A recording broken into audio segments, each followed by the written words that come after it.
AITA for locking myself in my office when we have company. I 36F took in my mother during the pandemic after some medical issues. I never made her move out after. It works for us. She has her own bedroom and bathroom. We share other spaces and I work from home most of the time so I can look after her. My stepdad died about a decade ago and she was lonely. It made sense for us. As mentioned, I work from home most of the time and a lot of times I'm in some kind of Teams meeting or call. Yes, even those that could be emails, but that's not important. So I don't really have time for chit-chat during office hours. My mom's sister Akka, my aunt, tends to drop by unannounced to visit with my mom, which I don't really mind, but she had a tendency to step into my office without knocking while I'm working and start talking to me about her neighbor's sister's kid who did blah blah blah. I've more than once explained to her that I'm working and or I'm on a call and I can't really chat right now, but she just keeps talking like nothing happened. Today she actually announced to my mom she was coming over. I reminded my mom to tell her I'm working and on calls and can't be disturbed, and my mom agreed she would tell her not to bother me, but just to be safe I locked my office door so she couldn't walk in. Despite my mom telling her, she came upstairs and tried to open the door. When it didn't open, she started knocking and calling out, "Hello, it's me, open up." I didn't respond at first as I was on a call with a client, but she kept banging on the door so loudly I ended up having to put the client on hold. I told her without opening the door I was on a call and could not talk right now, and my aunt left in a huff. Now she's bombarding my mom with texts about how rude I was for locking myself in my office knowing I was having company. So AITA. Update: go to dinner for a few hours, return to Reddit only to find out this has exploded.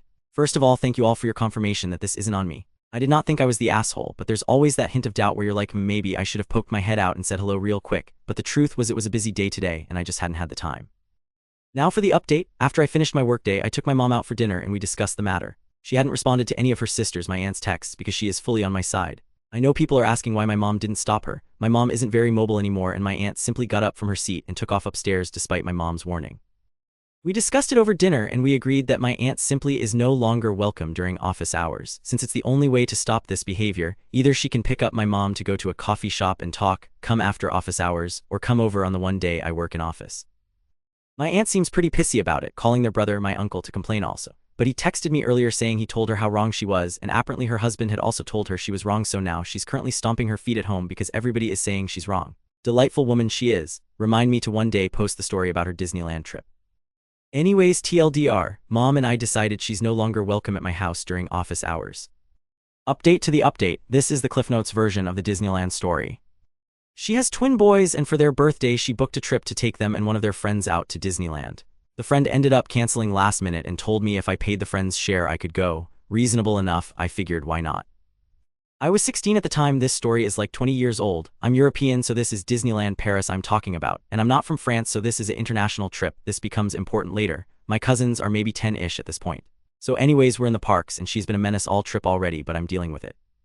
It's the last day, about 5 hours before we have to take our train back home. International traveling train with customs etc. Like a plane would be only less boarding time. One of my cousins wants to go on the rock and roll roller coaster, the other one doesn't. The line is like 5 minutes or less, so my aunt tells me to go with him and she'll wait at the exit with our bags. So I leave my bag containing my phone, my ID, my money, everything in her care. 10 minutes later, me and my cousin get out of the ride and she is gone.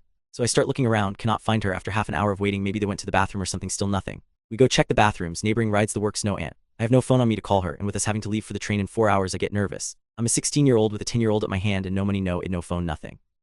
So I decide to go to the lost kids department and explain my situation.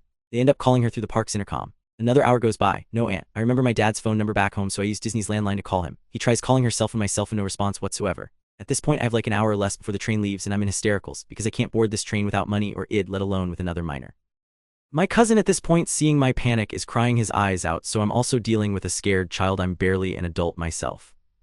My dad eventually tells me it makes no sense for him to drive out to Paris right now. To go back to our hotel, he'll pay for another night and he'll come pick us up in the morning.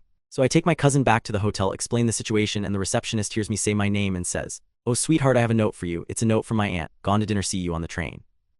At this point I have half an hour to run to the station, hoping we'll still get through customs where she's supposed to be waiting. I make it with 15 minutes to spare. I'm out of breath and fuming. We end up making it through customs, God only knows how, and manage to get on the train literally as the doors close on us. I call my dad, explain the update, and he is also fuming at this point. To which my aunt turns to me and goes, "I don't know why you're so mad. I left a note at the hotel and I brought you something to eat," and hands me a freaking dinner roll.